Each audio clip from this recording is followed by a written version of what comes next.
jail booth became a confessional, full of admitted sins, forgiveness, and answered prayers. In the midst of his ramblings about how and why he could do better, I heard myself mumble, "Brother, we need you." Welcome to the Black Man Lab Afterflow. We are in Brunswick for our fourth leg of the tour, and it has been amazing.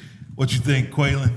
I think that this has been one of my favorite locations. I know just from some of the local food places, the young men we had running around helping, but then when it was time to hop into the lab, they were quiet, they were respectful, they were listening, and I just really enjoyed being able to see that and then being able to talk to some of the older brothers in the room who gave us some awesome perspectives. There were people who were youth football coaches, there were people in there who were pastors, there were people in there from several different fraternities, but just to be able to see the unity that we could bring here in Brunswick, so far it's been my favorite. It was awesome indeed, man. That energy in the room was special. I want these brothers that are here on our panel, one of which I feel like doesn't need any introduction, but we'll let him do it anyway. That's our brother, Jay White. But before that, my brother from the nation. Yes, sir.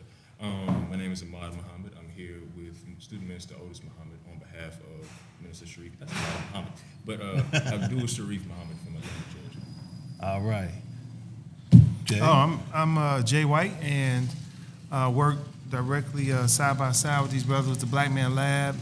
Happy to be on this tour, and I agree with Qualon. This has been one of the most epic experiences, just because of the diversity in the room, and of course we're prideful about bridging the gap between our elders and our youth. So for the youth to come in and be attentive as they were and helpful as they were makes. It's outside of the dialogue, the impact that it's had is lasting. The energy that you get from having young people in the room that seem to be attentive, it gives, I think, I'll just speak for myself, it gives you some energy to keep moving forward and know that you're doing the right thing by creating spaces like that, right? Yeah. Let me ask y'all, what do you think was the most impactful thing that you saw tonight in the space? The most impactful thing that I saw in the space tonight was all of the different organizations coming together under one umbrella and everybody sharing perspective about, like the brother, the minister, he came and he shared how unified the city was after the late, great Ahmaud Arbery became an ancestor, and how through his death, or transition rather, the city became unified like never before. And this is from a brother who is born and raised down here in Brunswick. So he's seen a lot. And for him to say that was the most impactful and the most unified that he'd ever see Brunswick was epic for me. That's and something to build upon, you know? Right. For sure. I would say he kind of stole my point, but I would highlight the range of ages that we saw. From the, I don't want to guess brother's age, but we had a lot of different, several different generations in the room. And I think that's one of the most critical disconnects that we have in the Black community a lot of times. Sure. Is that we're not keeping the village that raises the child. Absolutely. Yeah.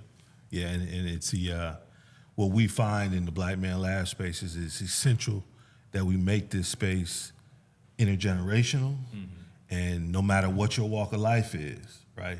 We want you in the room. We don't care what your religious beliefs are, what your background is, what your age is.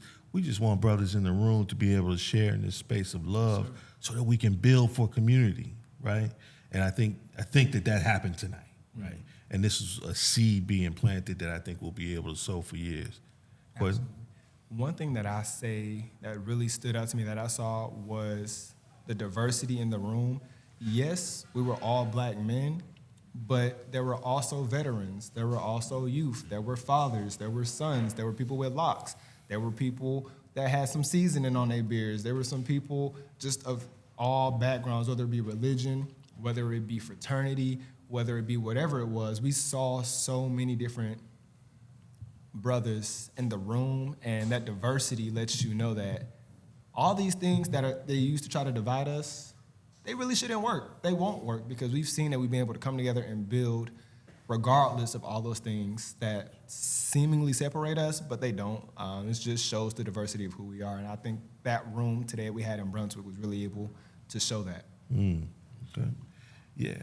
Were you going to ask something? I did have a question, and it was an ask. So my question is, because right now we're in front of this microphone and we're in front of these cameras, and the world is going to be watching and listening, and I want to know, is there one ask that you have for the world and our community that you would want them to do? If there was just one action or one thing you would want our community to do, what would that be? I would say listen. And listen with the intent to understand, not the intent to reply. So I would say, at least my generation tends to have a lot to say back because we want to be heard, and we're seeing a lot of things that we don't necessarily agree with. Yeah. But there's still so much to be learned, so much of the world that's ahead of us. Sure. But we just won't be able to understand through our current lens. So listening. Listening. I like that, man. Listening without reacting. Jay? Yeah, for sure. If I could, induce one mode of action, I would say, which I think is piggybacking off of what this brother just said, regards to listening, I would say ask one question and be still and really get underneath what are you asking. So that question is, what are you building? And what are we building for real? Like, what are we really what are we doing? What are we really building? And once we can get underneath that, then all of the frivolous things that we're a part of, I'm not, bashing sports or being abreast of I want all the entertainers to do well. I want everybody to get their money. But what are we building as a culture, as a community? And I think if we ask that question, if we're serious about the answers that's going to come with that, because I've sat with this, and when I look around, I'm like, we got some challenges, man. I see other cultures, and that doesn't mean that they're right and we're wrong. I'm just saying the very prayers that our grandmothers and grandfathers was on their knees asking, we are the answers to those prayers. We're the answers to our own prayers. I don't have to pray that my sons make it home today. I just got to organize with people who are going to ensure that, listen, if something, you're not even going to look at my child or the children in my neighborhood with a side eye because it just ain't going to go the way you think it's going to go. But I want you to understand that. And I'm not coming to you in a threatening demeanor, but we're present, right? So we're insulating ourselves with like-minded people who just we ain't for that. And you're not going to come with that energy. Just be clear. We're going to meet you right where you at. And that's what we building, man. What are we building, though, collectively? That's one of the aspects. Because it does no good to work so hard to build something that you cannot protect.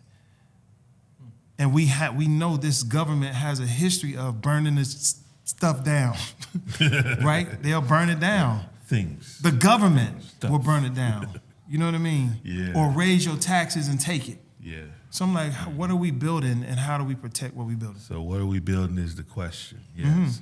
With that, let me ask you guys this. We're part of this conversation tonight started around this upcoming election and the importance of it.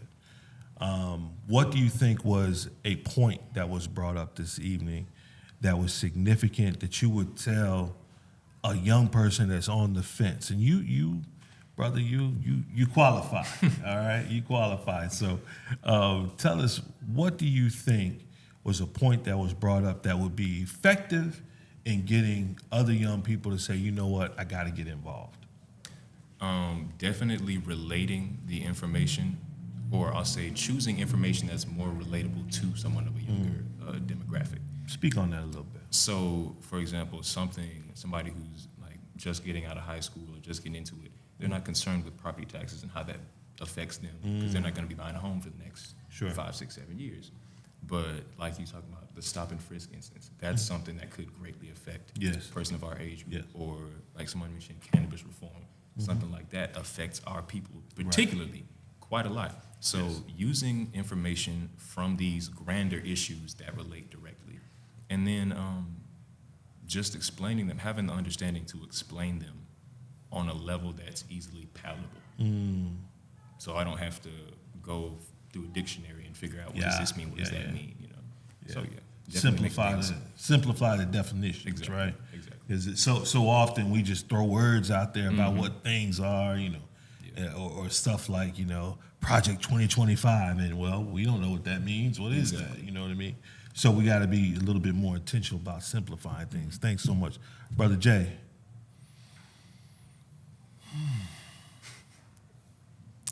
Take your time. Man, I feel like,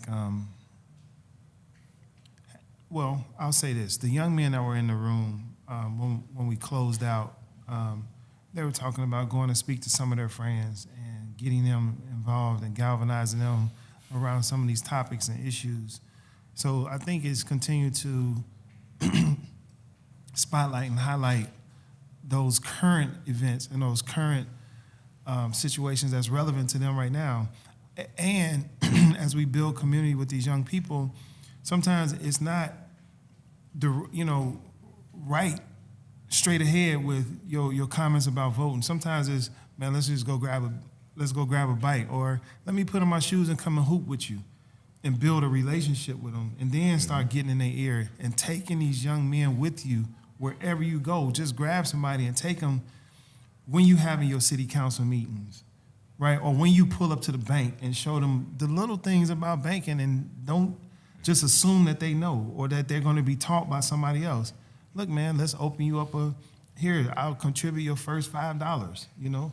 What does it look like to open an account or to get registered with the Secretary of State and start your LLC? And let me show you how this is relevant to you building wealth. You should not have to wait to have bills to start saving money. You know what I mean? Sure. Brothers, before we close out, I want to make sure that we ask of you, because we know that, you know, us as black men, as we are matriculating through life, as we are, you know, continuing to grow ourselves and reaching our own successes, that there are some different habits, rituals, and disciplines that we have in our lives on a daily basis that keep us moving forward.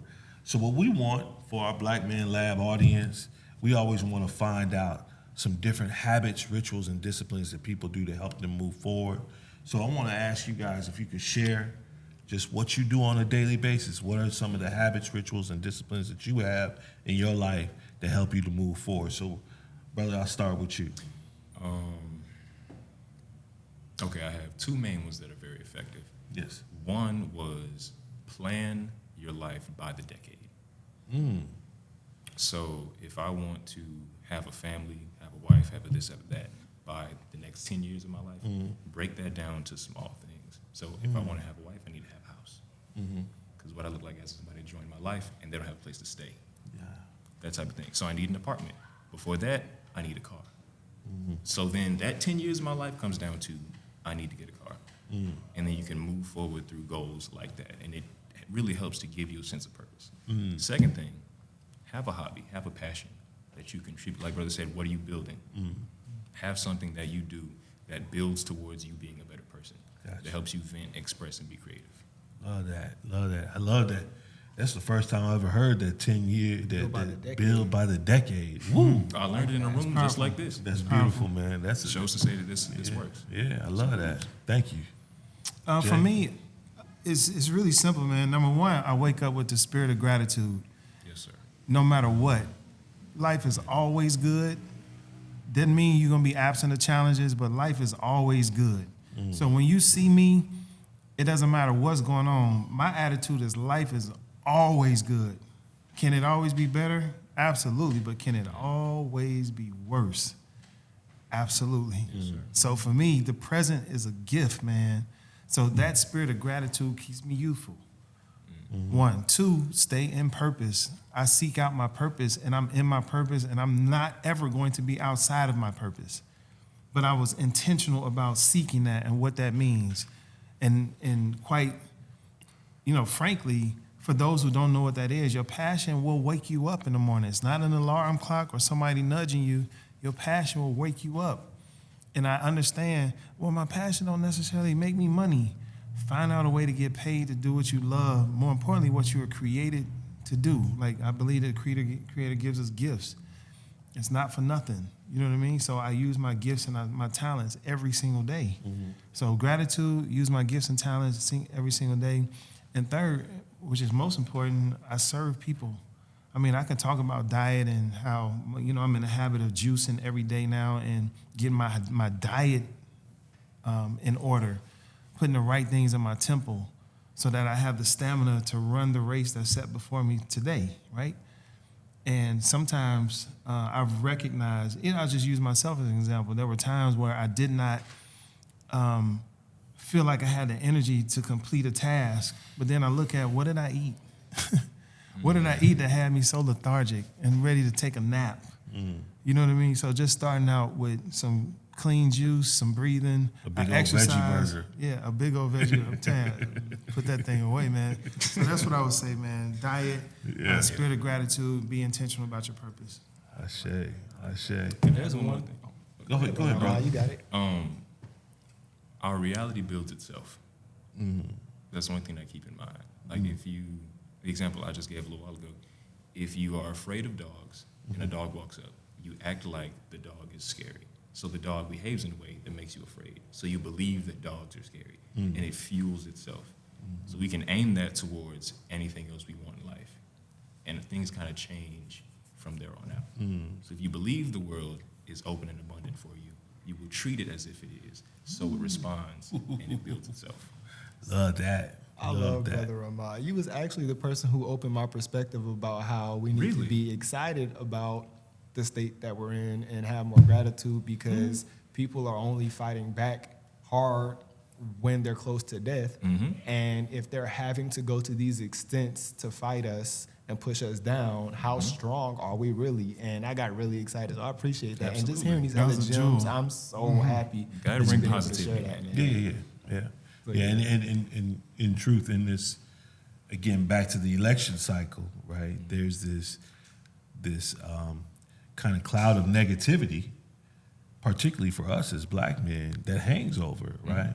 In that, one, there's people saying, oh, black men aren't there, they're not supporting, or black men are supporting the candidate that they don't want to support, and it has all this negativity around it. When we know, like in that room, right? We had a bunch of brothers in that room that were connected and involved, right? And every room that we've been in so far on this tour has been exactly that. So the narrative that's out there, one that's built on negativity, it just isn't true. It just isn't true, so we have to embrace that, just what you were talking about. So thank you for that. Brothers, I think we're out of time, man. Can we come back to Brunswick? I know we're coming back We're to gonna Savannah, come back. but We're gonna come back, man. We have to. Listen, I love it here. I was just talking to the brother about that, man. So, brothers, we're gonna go ahead and close out, lock up. And if y'all could just repeat after me, I'm a link in this chain. I'm a link in this chain. And it won't break here. And it won't break here. Ashe. All right, thank y'all, man. The jail booth became a confessional, full of admitted sins, forgiveness, and answered prayers. In the midst of his ramblings about how and why he could do better, I heard myself mumble, "Brother, we need you."